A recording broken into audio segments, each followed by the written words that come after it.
Ladies and gentlemen, today I stand before you to talk about one of the most pivotal moments of the Korean War, the Battle of Inchon, a daring military operation that changed the course of history. To fully understand the significance of the Battle of Inchon, we must first examine the situation leading up to it.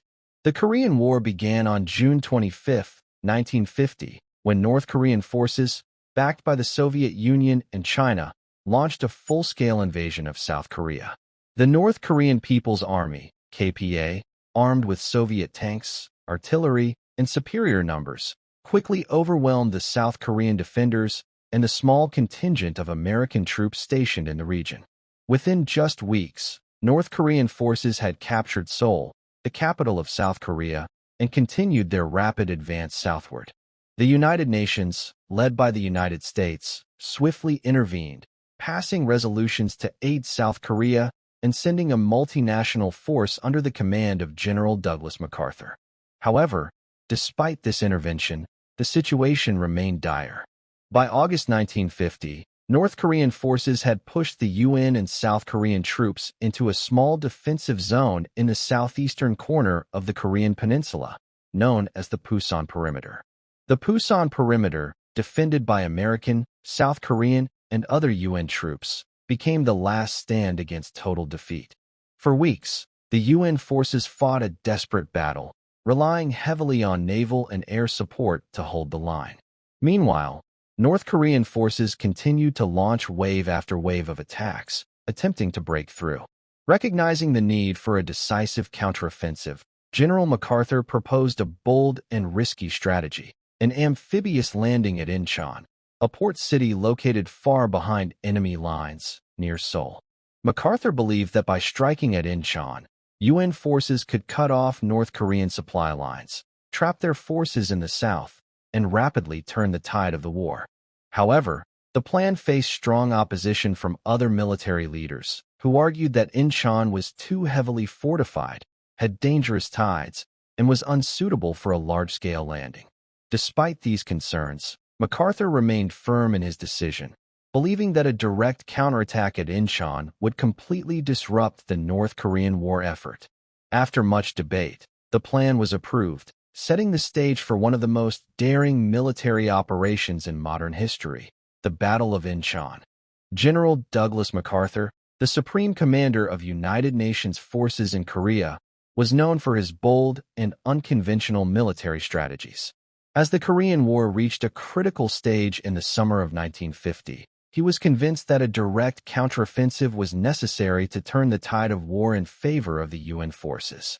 However, rather than engaging in a slow and costly advance from the defensive lines at the Pusan Perimeter, MacArthur proposed an audacious amphibious landing far behind enemy lines, at Inchon, a port city located on the western coast of Korea, near the capital, Seoul. MacArthur's strategic vision was based on the principle of surprise and maneuver warfare. He believed that by striking at Inchon, UN forces could achieve multiple objectives simultaneously. Cut off North Korean supply lines. The bulk of North Korean forces were engaged in intense fighting near the Pusan Perimeter in southeastern Korea. Their supply lines stretched hundreds of miles from the north, relying on roads and railways passing through Seoul and Inchon. A successful landing would sever these critical supply routes, leaving North Korean troops stranded without reinforcements, fuel, and ammunition. Recapture Seoul. The South Korean capital had fallen to the North Koreans in June 1950, a major psychological and strategic loss for the UN-backed forces. Retaking Seoul would restore morale, legitimacy, and control to the South Korean government, while also dealing a symbolic blow to the North Korean regime. Force a North Korean retreat. If UN forces established a strong beachhead at Inchon, they could push eastward toward Seoul and link up with troops breaking out from the Pusan Perimeter. This two-pronged assault would force the North Korean army into a disorganized retreat, preventing them from regrouping and launching counterattacks. Shift the momentum of the war. Up until this point, North Korea had dominated the war, nearly achieving total victory. MacArthur's plan aimed to reverse this momentum and put the UN forces on the offensive, changing the entire course of the conflict. Despite the clear strategic advantages, MacArthur's plan faced strong opposition from many high-ranking officials in the Pentagon and Joint Chiefs of Staff. Several military experts considered an amphibious assault on Inchon to be too risky due to the following reasons: treacherous tides and narrow channels. Inchon's harbor was known for its dramatic tidal shifts, which could rise as high as 32 feet, 10 meters, among the highest in the world. These tides created a very small window for landing operations, making it difficult to safely deploy troops, tanks, and supplies. Difficult terrain and defenses. The landing site was surrounded by rocky islands, sea walls, and mudflats, making an invasion logistically challenging. North Korean forces had also fortified Inchon, with artillery batteries and machine gun nests guarding the most likely entry points. A risky all-or-nothing operation. If the landing failed, the troops would be isolated and vulnerable, with no immediate way to retreat or receive reinforcements. A failed invasion could lead to massive casualties and a potential disaster for the UN war effort. Despite these concerns, MacArthur was unwavering in his belief that Inchon was the key to victory. He dismissed alternative landing sites, such as Unsan and Pohang, arguing that they lacked the strategic impact that Inchon offered.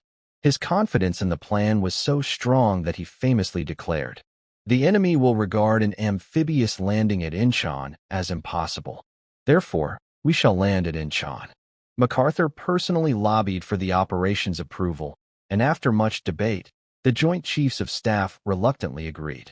With the plan now in motion, the UN forces began preparing for what would become one of the most daring and strategically significant amphibious operations in modern military history. The Battle of Inchon was one of the most ambitious amphibious operations in modern warfare, but it was also one of the riskiest. From the very beginning, the operation faced numerous challenges, both natural and man-made, that made many military leaders doubt its feasibility. General Douglas MacArthur's unwavering confidence pushed the plan forward, but the obstacles were significant, and even a slight miscalculation could have led to disaster. 1. Inchon's unforgiving geography. One of the biggest challenges of the Inchon landing was the geographical and environmental conditions of the area. Unlike the beaches of Normandy, where large-scale landings had been conducted during World War II, Inchon's coastline was highly inaccessible and treacherous for an amphibious assault. Extreme tidal variations. Inchon had some of the highest tidal fluctuations in the world, with water levels rising and falling up to 32 feet, 10 meters, within a few hours. This meant that the landing force had a very narrow window of opportunity. If the timing was off, the landing craft would either be stranded in deep mud or swept away by strong currents. Narrow and rocky approach. Unlike open beaches, the harbor was full of rocky outcroppings, small islands, and narrow channels, making navigation extremely difficult. Ships had to move in carefully and time their landings perfectly to avoid getting stuck. Muddy tidal flats. Much of the shoreline around Inchon consisted of thick, deep mudflats that extended hundreds of yards out to sea at low tide. If troops landed too early or late, they would have to wade through waist-deep mud under enemy fire, making them easy targets for North Korean defenses. 2. Strong North Korean defenses. While MacArthur was confident that the enemy would not expect an attack at Inchon, North Korean forces had still established formidable defenses in the area. The port city was a vital supply hub for the North Korean army, meaning it was heavily fortified. Well-defended shorelines. The North Koreans had placed artillery batteries, machine gun nests, and bunkers along key defensive points. These weapons were positioned on high ground, allowing them to fire down on any approaching landing craft. Heavily armed garrison. Though the bulk of North Korean forces were fighting at the Pusan perimeter, Inchon was still defended by a significant garrison, including well-trained troops and local militia. Urban warfare in Inchon and Seoul. Even if the landing was successful, the UN forces would have to fight their way through dense urban areas to recapture Inchon and then Seoul, which would require street-by-street combat against an entrenched enemy. 3. Logistical and strategic risks. Beyond the immediate military threats, there were several logistical and strategic concerns that made the operation even more dangerous. A one-shot landing opportunity. Due to the extreme tides, UN forces had a single chance to execute the landing. If the first wave failed, there would be no way to retreat or bring in reinforcements before the next tidal shift, potentially stranding the troops on the beaches. Risk of isolation. Inchon was located deep behind enemy lines, meaning that if the North Koreans mounted a strong counterattack, UN forces could be cut off from supplies and reinforcements. If the landing force was overwhelmed, there would be no easy escape. Lack of intelligence on enemy strength. Since Inchon was an occupied city, gathering precise intelligence on enemy troop numbers and positions was difficult. This meant that the invading forces had to prepare for the worst without knowing exactly what they were up against. 4. Resistance from military leadership. Given the high-risk nature of the operation, many top military officials in the Pentagon and Joint Chiefs of Staff were strongly opposed to the plan. They believed the difficult terrain, extreme tides, and fortified defenses made the attack too dangerous. Some even suggested alternative landing sites that were less fortified but also far less strategically important. Admiral Forrest Sherman, the U.S. Navy Chief of Operations, warned that the tidal conditions made Inchon a nightmare for landing craft and that it would be impossible to sustain the attack if things went wrong. General J. Lawton Collins, the U.S. Army Chief of Staff, feared that Inchon's urban environment and fortified defenses would lead to a high casualty rate among U.S. and UN troops. Other military planners suggested landing at Pohang or Unsan, which were less risky, but MacArthur rejected these alternatives, insisting that only Inchon had the strategic value needed to turn the war around. Despite these overwhelming challenges, MacArthur's confidence never wavered. He believed that the very impossibility of the attack was its greatest strength, as the North Koreans would never expect it. With the plan approved, UN forces began their final preparations for what would become one of the most daring amphibious assaults in modern history. After weeks of intense planning, logistical coordination, and overcoming skepticism from military leaders, Operation Chromite, the code name for the Inchon landing, was set into motion. On September 15, 1950, in one of the most daring and ambitious amphibious assaults in modern military history, United Nations forces launched their attack on Inchon. The operation was a high-risk, high-reward gamble, and every detail had to go according to plan for it to succeed. 1. Naval and aerial bombardment. Before the landing force could storm the beaches, the UN launched an extensive pre-invasion bombardment to weaken North Korean defenses. Days of preemptive strikes. In the days leading up to September 15th, U.S. and UN aircraft conducted continuous bombing runs on Inchon's coastal defenses, targeting enemy artillery positions, bunkers, and communication lines. This was meant to disrupt the North Korean defenders and create openings for the incoming invasion force. Naval shelling. U.S. battleships, including the USS Missouri, positioned offshore, unleashed heavy bombardments on key enemy positions. Their 16-inch guns rained destruction on fortified bunkers, trenches, and machine gun nests, clearing the way for the amphibious landing. North Korean response. Despite these attacks, North Korean defenders remained firmly entrenched, using their well-prepared positions to minimize losses and brace for the inevitable assault. 2. The first wave. The attack on Wolmi-do. The Inchon landing was not a single direct assault. It was carried out in phases, with the first objective being Wolmi-do, a small island positioned at the entrance to Inchon's harbor. This island was a crucial defensive stronghold that had to be secured first to ensure the main landing could proceed safely. Early morning assault. At 6:30 a.m. on September 15th, U.S. Marines from the 5th Marine Regiment stormed the beaches of Wolmi-do under the cover of naval gunfire. The defenders, though dug in, were caught off guard by the precision and intensity of the attack. Brutal close-quarter combat.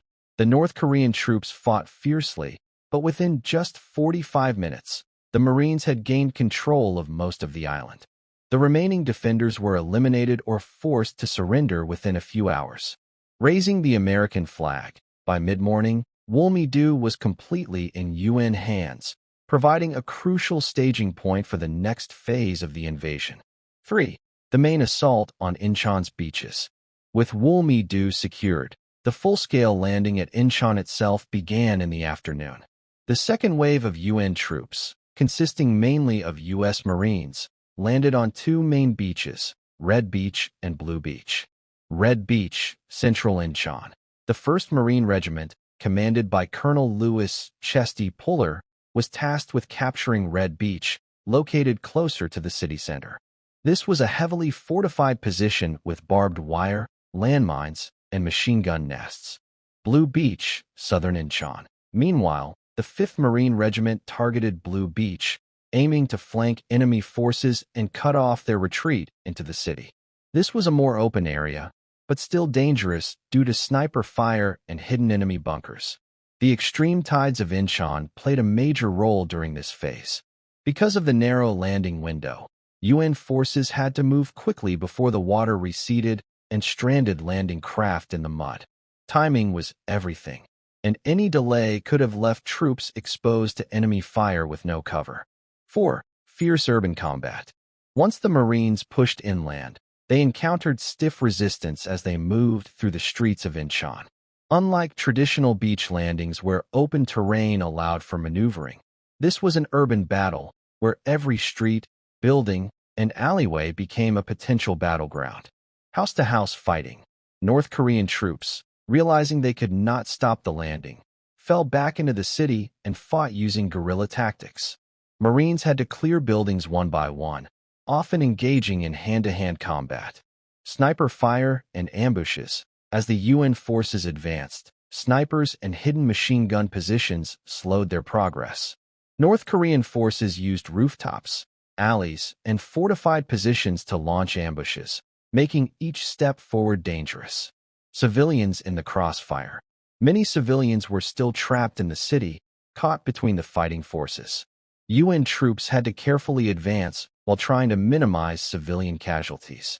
Despite these challenges, the superior training, firepower, and coordination of the Marines allowed them to make steady progress. Within hours of landing, key positions in Inchon had fallen under UN control. 5. Reinforcements and securing the beachhead. As the initial assault force pushed deeper into the city, additional waves of troops and equipment began arriving on the beaches. These reinforcements were crucial to maintaining momentum and ensuring that the UN forces could hold their ground against any possible North Korean counterattack. Heavy equipment and tanks arrive. With the tides rising again, tanks, artillery, and additional supplies were brought ashore, giving the UN forces greater firepower. The arrival of M26 Pershing tanks and artillery pieces allowed them to neutralize enemy strongpoints more effectively. Expanding the perimeter. By the evening of September 15th, the UN forces had established a firm beachhead, securing key areas of Inchon and preparing for the next phase, the push toward Seoul. 6. The North Korean retreat begins. By nightfall, it was clear that the North Korean defenders were losing control of Inchon. The unexpected speed and power of the UN invasion had overwhelmed their defenses, forcing many to retreat eastward toward Seoul. However, they were not completely defeated yet, and the battle for Seoul would prove to be an even tougher fight. The successful execution of the Inchon landing had exceeded expectations, giving the UN forces a major strategic advantage. The next step was to capitalize on this momentum and advance inland, a move that would ultimately determine the fate of the war. With the successful landing at Inchon, the United Nations forces had achieved a major strategic breakthrough, but the battle was far from over. The next critical objective was Seoul, the capital of South Korea, which had been under North Korean control since the early days of the war. Recapturing the city was essential for both military and psychological reasons.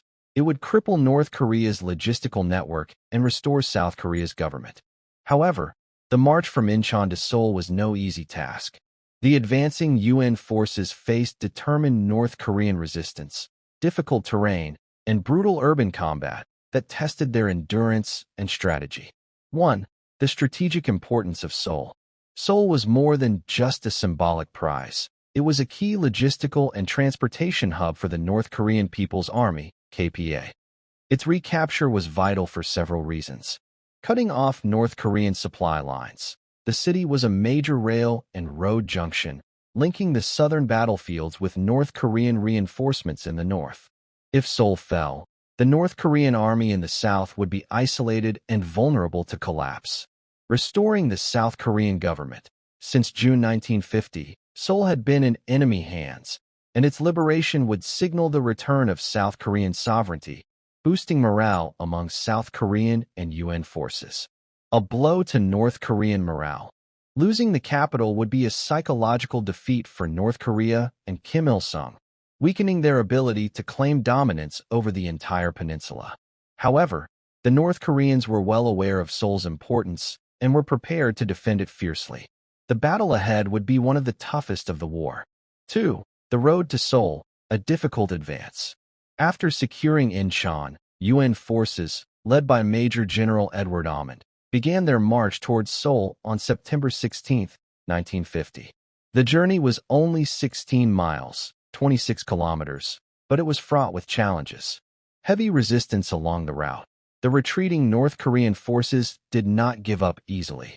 Along the main road to Seoul, they had set up fortified positions, roadblocks, and ambush points. Every mile had to be fought for, with UN troops engaging in fierce firefights against well-entrenched enemy soldiers. The battle for Kimpo Airfield. One of the most important objectives along the route was Kimpo Airfield, the largest airstrip in the area. North Korean forces used it as a supply and logistics hub, and its capture was essential for UN air support. On September 17th, U.S. Marines and South Korean forces launched an assault on the airfield, defeating the defenders and securing it within a day. With Kimpo in UN hands, American warplanes could now land closer to the battlefield, providing immediate air support for ground troops. Minefields and booby traps. As the UN forces moved closer to Seoul, they encountered mines, tripwires, and hidden explosives placed by retreating North Korean troops. Engineers had to clear paths before tanks and troops could advance safely. Despite these difficulties, the UN forces steadily moved forward, pushing closer to the capital with each passing day. 3. The North Korean defense of Seoul. As the UN troops reached the outskirts of Seoul by September 22nd, it became clear that the North Koreans were preparing for a last-ditch defense of the city. Unlike the open battles in the countryside, the fight for Seoul would be a brutal, street-by-street struggle. Thousands of North Korean troops still in the city. Despite their losses at Inchon, the North Koreans still had an estimated 20,000 soldiers defending Seoul. These troops had orders to fight to the last man. Urban warfare, a soldier's nightmare. Cities are among the most difficult battlegrounds for any army. The North Koreans turned every building into a defensive position, setting up snipers, machine gun nests, and anti-tank traps. Advancing UN forces had to clear each block one by one, making progress slow and dangerous.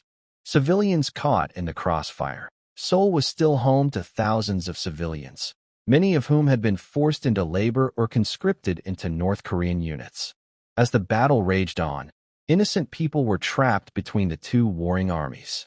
The North Koreans used hit-and-run tactics, booby-trapped buildings, and underground tunnels to delay the UN advance. Every step forward was met with resistance. 4. The brutal battle for the city. On September 23rd, the UN launched its full-scale assault on Seoul, led by U.S. Marines and South Korean forces. The fighting was intense and chaotic. The battle for the government complex. One of the bloodiest confrontations took place near the South Korean government buildings, which the North Koreans had fortified heavily. Marines had to storm the area under heavy fire, using tanks and flamethrowers to clear enemy strongpoints. Hand-to-hand combat. Many battles took place inside buildings, where soldiers engaged in close-quarters combat. North Korean troops used basements, rooftops, and alleys to launch surprise attacks. The use of tanks and artillery. To break through stubborn enemy defenses, UN forces used tanks and artillery to level enemy strongholds. The destruction was massive, and large parts of the city were reduced to rubble. Despite the difficulties, the UN forces made steady progress, pushing deeper into the city with each passing day. 5. The final push towards City Hall. By September 25th, the UN forces had reached Seoul's City Hall, the heart of the capital. This was a critical moment. The capture of the city center would mark the official liberation of Seoul. Last stands by North Korean troops. Even with the battle nearly lost, some North Korean units refused to surrender. Small pockets of enemy soldiers fought to the death, forcing the UN troops to clear the area block by block. Raising the South Korean flag. As the last North Korean resistance crumbled, South Korean forces raised their national flag over City Hall, marking the symbolic return of Seoul to UN and South Korean control. Even though the city was largely secured, pockets of North Korean resistance continued to fight in isolated areas, delaying complete control. Meanwhile, retreating enemy forces were regrouping in the north, preparing for the next phase of the war. The battle for Seoul was one of the most intense and grueling urban conflicts of the Korean War. The successful capture of the city was a turning point in the war, but it came at a great cost in both military and civilian lives. The war was far from over, and new challenges lay ahead. The recapture of Seoul marked a significant turning point in the Korean War. It wasn't just a military victory, it was a devastating strategic and psychological blow to North Korea. The Inchon landing and the subsequent push to Seoul had shattered the North Korean People's Army, KPA, disrupting their supply lines, cutting off their retreat, and leaving thousands of troops trapped in the south with no means of reinforcement. With the fall of Seoul, the North Koreans, who had once been on the verge of total victory, were now in full retreat, struggling to hold onto any remaining territory. However, their collapse was not immediate. The remnants of the KPA fought desperately to escape encirclement, while UN forces moved aggressively to destroy what was left of their army. The final weeks of September 1950 saw some of the most chaotic and desperate fighting of the war, as North Korea's once dominant invasion force crumbled under the pressure of General MacArthur's counteroffensive. 1. The shattered North Korean army. Before the Inchon landing, the North Korean People's Army, KPA, had been riding a wave of success, having pushed South Korean and UN forces all the way down to the Pusan perimeter. At its peak, the KPA had controlled nearly 90% of South Korea, and victory seemed inevitable. However, the daring amphibious landing at Inchon had completely reversed the situation. Massive casualties and desertions. The rapid and overwhelming success of the UN counteroffensive left the KPA in a state of panic and confusion. Many North Korean units, particularly those stationed south of Seoul, had been caught completely off guard by the Inchon landing. With their supply lines severed, thousands of North Korean soldiers were left without food, ammunition, or reinforcements. Breakdown of communication. North Korean command structures collapsed rapidly. With Seoul lost and their headquarters in disarray, field commanders could not effectively coordinate their troops. Many units became isolated, with soldiers abandoning their positions or attempting to retreat northward through enemy-controlled territory. Low morale and desertion. As the tide of war shifted, North Korean morale plummeted. Many conscripted soldiers, who had been forced into the army, took the first opportunity to surrender or defect to the advancing UN forces. Some even discarded their uniforms and tried to blend in with South Korean civilians to avoid capture or execution. Despite the devastation, however, the North Korean leadership was not yet willing to give up. Kim Il-sung and his generals scrambled to salvage their forces, ordering desperate last-ditch defensive measures to delay the advancing UN troops. 2. The desperate North Korean retreat. As the UN forces pushed northward from Seoul, the North Korean army collapsed into chaos, but many units still fought fiercely in an attempt to escape. The Han River crossings, a chaotic withdrawal. The North Koreans' main retreat route was across the Han River, north of Seoul. As thousands of soldiers attempted to flee, bridges were either destroyed by retreating North Korean engineers or bombed by UN warplanes to prevent escape. Many North Korean soldiers were left stranded on the southern bank, where they were either killed or captured by advancing UN forces. Encirclements and surrenders. Entire North Korean units became trapped in pockets, cut off from any escape.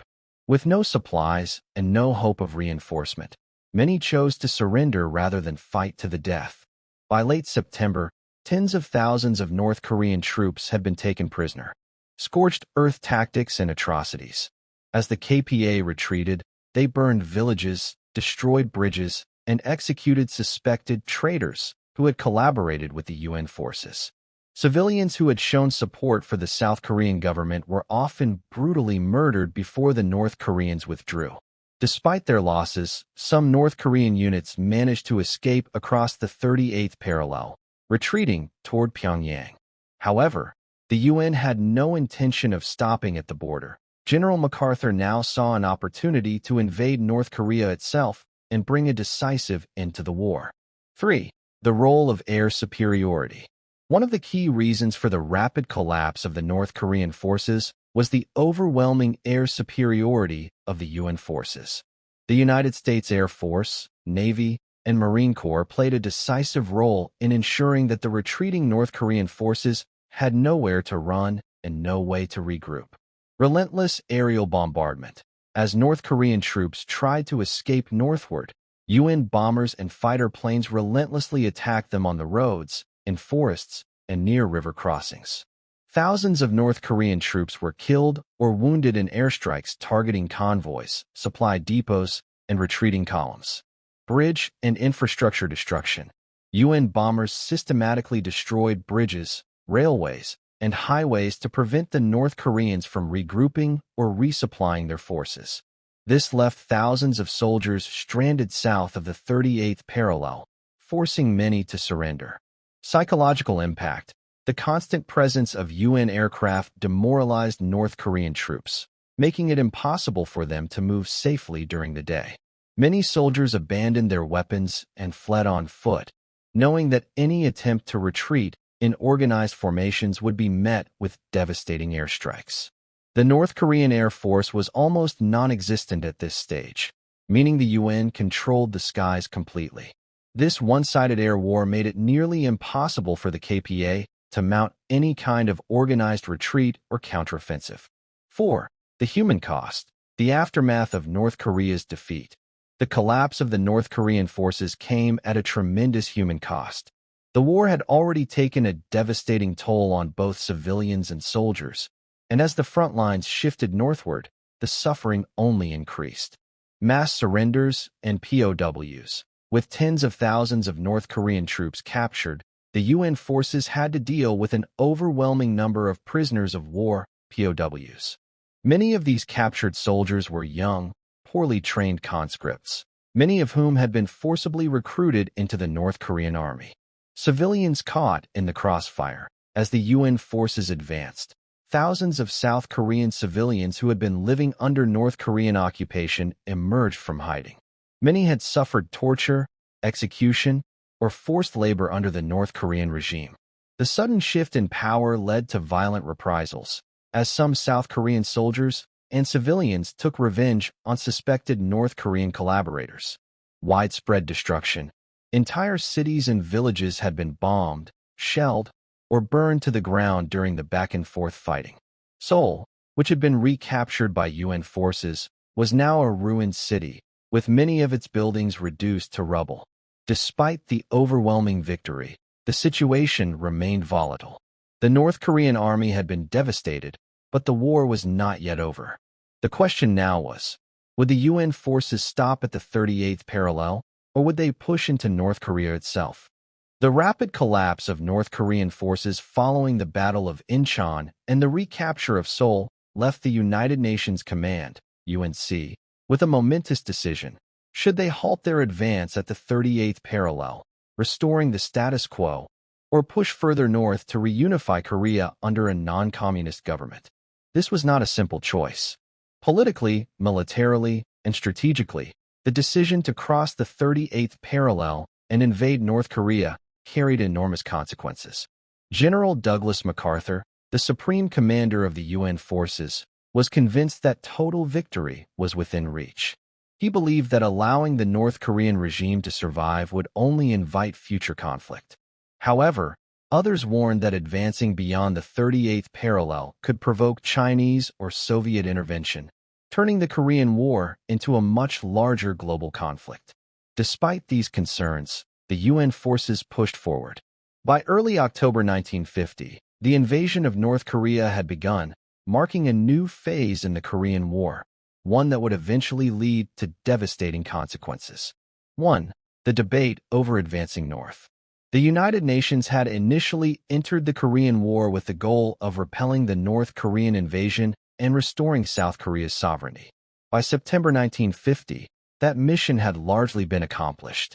However, with the North Korean military in full retreat, the UN leadership had to decide whether to stop or continue advancing. MacArthur's argument for invasion. General MacArthur was adamant that the war should not stop at the 38th parallel. He saw the collapse of North Korean forces as an opportunity to achieve total victory by unifying Korea under a democratic, pro-Western government. His arguments were, North Korea was on the verge of defeat, and stopping now would allow them to rebuild and invade again in the future.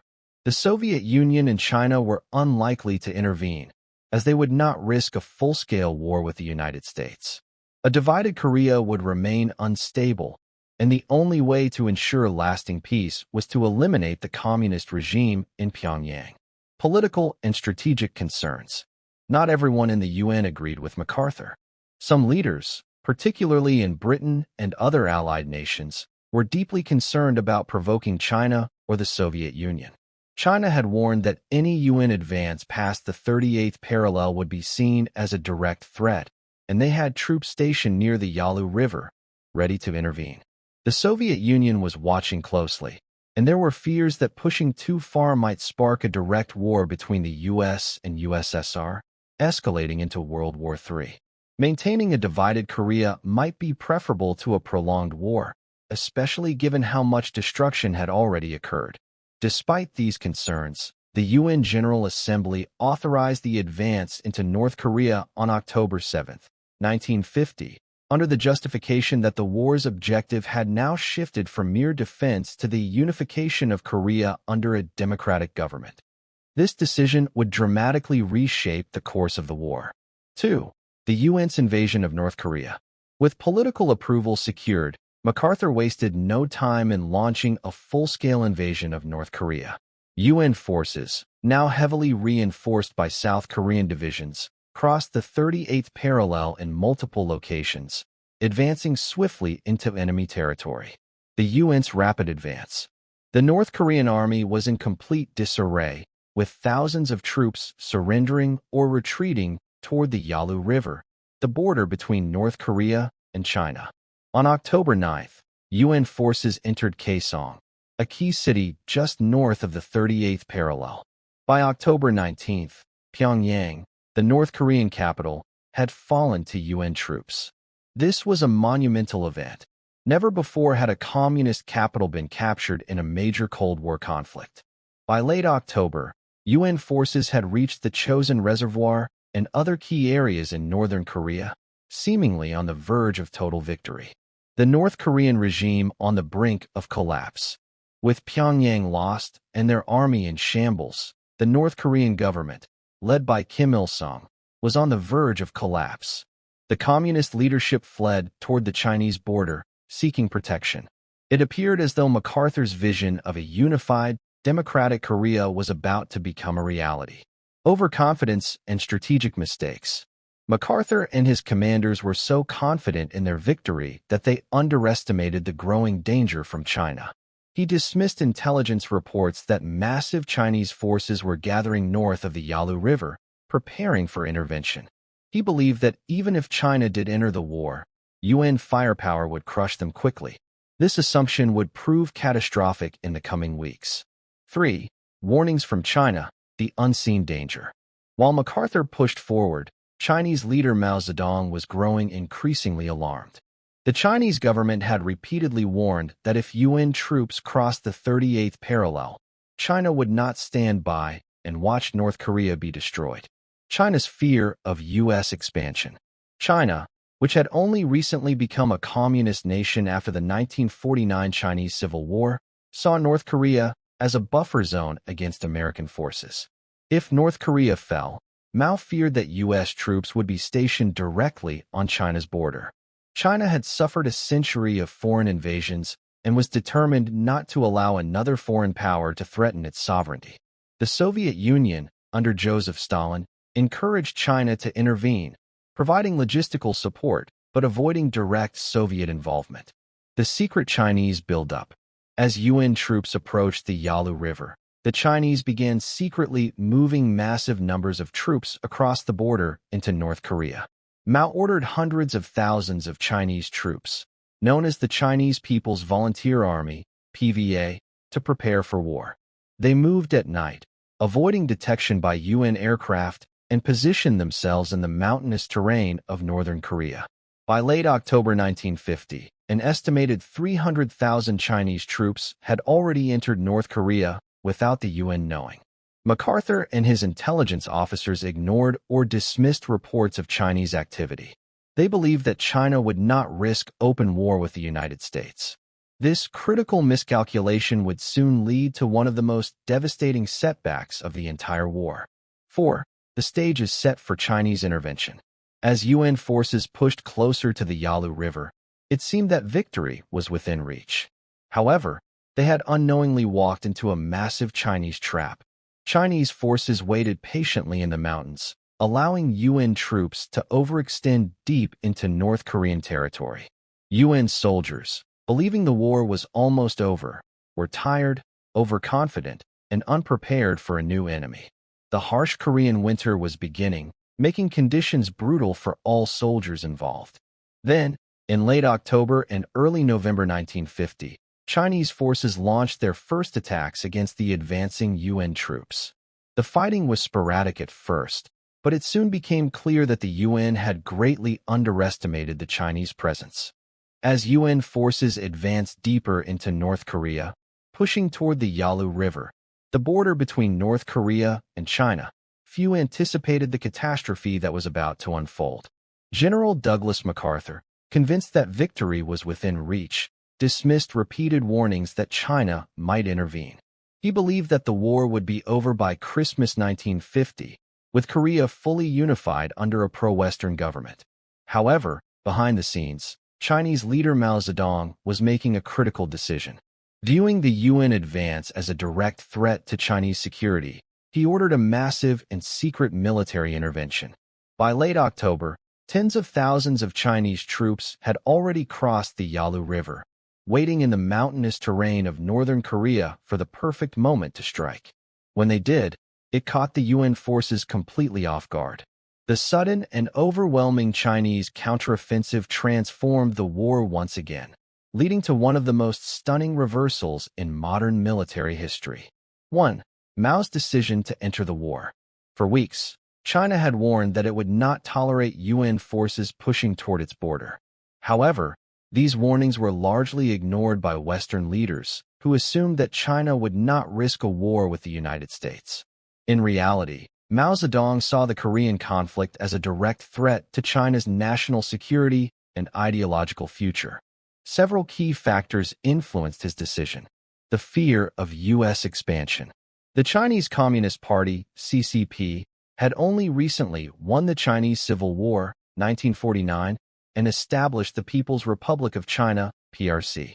The CCP was still consolidating power, and Mao feared that if Korea fell, the U.S. would place military bases directly on China's border.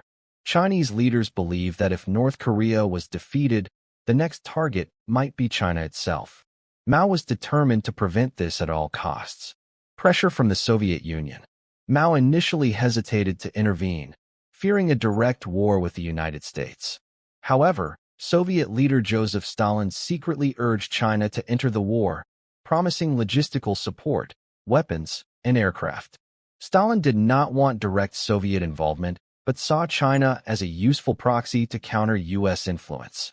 Defending communist ideology. Mao and the CCP viewed the war as part of the larger Cold War struggle between communism and capitalism. If North Korea fell, it would be a humiliating defeat for the Communist bloc. China wanted to prove that Communist nations could stand up to Western military power. By early October 1950, Mao had made up his mind. He ordered the creation of the Chinese People's Volunteer Army, PVA, a force of over 300,000 troops, to secretly cross the Yalu River and prepare for war. 2. The secret Chinese buildup. Unlike the North Korean invasion of South Korea, the Chinese intervention was executed with extreme secrecy. Mao knew that if UN commanders detected the Chinese buildup too early, they would launch preemptive strikes. To avoid detection, Chinese troops moved only at night, hiding during the day in mountain caves and forests. They used strict radio silence to prevent their communications from being intercepted. No vehicles were used. Chinese soldiers marched hundreds of miles on foot, avoiding air reconnaissance. The troops wore captured North Korean uniforms, further disguising their presence. By late October 1950, an estimated 300,000 Chinese troops had infiltrated North Korea without the UN realizing the full extent of their presence. Many American and South Korean commanders believed only a few small Chinese units had entered the war.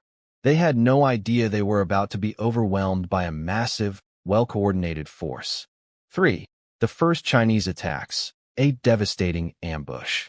On October 25, 1950, the Chinese finally struck. The first major engagement occurred near the town of Unsan, where thousands of Chinese troops suddenly swarmed UN positions, overwhelming South Korean and American forces. The attack was brutal and unexpected. Wave attacks and night fighting. The Chinese used mass wave attacks, sending thousands of soldiers against UN positions in human wave formations. They preferred night assaults, using stealth and surprise to overwhelm the enemy before they could call in air support. Psychological warfare. Chinese troops used loud horns, bugles, and whistles during their attacks, creating a terrifying atmosphere for UN troops. Many UN soldiers, caught off guard and outnumbered, panicked and fled their positions. Massive casualties and retreat. Entire South Korean divisions were annihilated, while American forces suffered heavy casualties. Within days, it became clear that the Chinese were not just a small force. They were a massive army, fully committed to the war. By early November, the Chinese withdrew after their first attacks, leading some in the UN to believe it had only been a minor skirmish. However, this was a deliberate trap. The Chinese were preparing for an even larger offensive. 4. The full-scale Chinese counteroffensive, disaster for the UN. On November 25, 1950, the Chinese launched their main offensive, and it was far worse than anything the UN had expected. Over 300,000 Chinese troops, supported by tens of thousands of North Koreans, attacked UN positions along the entire front. The results were disastrous for UN forces. UN forces were outnumbered and overextended. MacArthur had spread his forces thin, assuming the North Korean army was finished. His troops were stretched across hundreds of miles of mountainous terrain, making coordinated defense impossible. The Chinese attacked with overwhelming numbers, forcing UN troops into chaotic retreats. The longest retreat in U.S. military history. UN forces, completely unprepared for the sheer size and ferocity of the Chinese assault, were forced into a massive retreat southward. American and South Korean troops retreated over 120 miles in freezing temperatures, suffering from frostbite, starvation, and exhaustion. The Battle of Chosin Reservoir. One of the most famous battles of the war occurred at Chosin Reservoir, where 30,000 UN troops, mostly U.S. Marines, were surrounded by 120,000 Chinese soldiers. In brutal winter conditions, U.S. forces fought their way out, suffering over 10,000 casualties but managing to escape. The fall of Pyongyang and Seoul. The UN had captured Pyongyang just weeks earlier, but now they were forced to abandon it. By January 4, 1951, Seoul fell to Chinese and North Korean forces, marking the second time the city had changed hands in the war. 5. The war becomes a stalemate. The Chinese intervention completely reversed the war's momentum. What had seemed like a near-certain UN victory turned into a desperate struggle for survival. MacArthur's overconfidence was shattered. The general who had promised a swift victory now found himself leading a retreating army, facing an enemy with far greater numbers than he had ever anticipated. Massive casualties on both sides. The Chinese suffered enormous losses, but their sheer numbers allowed them to keep advancing. UN forces regrouped in southern Korea, preparing for a new phase of the war.